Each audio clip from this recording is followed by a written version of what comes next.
We have yet another NHL trade. This one is a fairly significant deal between the Vancouver Canucks and the Detroit Red Wings. This deal will have more impact in the future than it will for the playoffs. We'll discuss that coming up next. So welcome back to another video here at Top Shelf Hockey. As I mentioned, we have another trade, this time between Detroit and Vancouver. And this is not going to be something that has a big impact on the 2023 Stanley Cup playoffs. This is more of a sort of a more traditional hockey trade that'll help the future, hopefully, for Vancouver. So the Vancouver Canucks have acquired defenseman Filip Hronek from the Detroit Red Wings. Of course, he was a fairly high pick back in 2016, decent puck-moving, offensively minded defenseman. He goes to the Canucks along with a 2023 fourth-round pick from Detroit.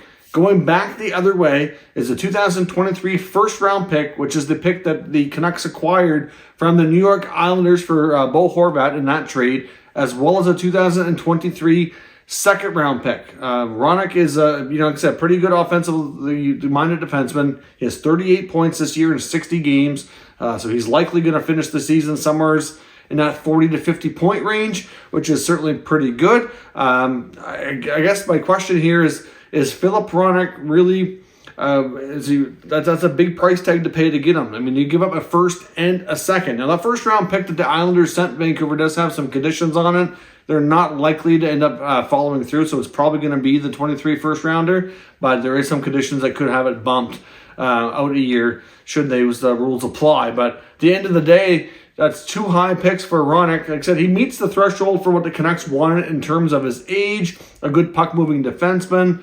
It just seems like a high price tag, but I'm not really sure what everybody else thinks of the deal. He still has one more year in his contract of $4.4 million, so it gives them pretty good cost certainty for next year on that front. After that, they'd have to extend him if they want to keep things around. I'm a little bit surprised in the way that Detroit traded him. Obviously, they do have some other defensemen. They just extended Jake Wallman and Moritz Seider, certainly a big part of the future. They have added enough other depth, though, and you got to wonder, I kind of wonder for the future of getting like Simon Edmondson, who's their top prospect right now, and should be a regular in their lineup next year. I figured they might have to move somebody to make room for him down the road. I just wasn't sure that it would be Filip Hronek, but I guess it does kind of make some sense in that regard if you look at it from that perspective. And Yzerman certainly got himself a good return. So I think I really like the deal for Detroit. In that sense, they got a couple of really high picks that they can continue building on. And the Canucks get themselves a young defenseman. So it's a good deal for both sides, potentially. I just wonder, is the price too much that Vancouver paid?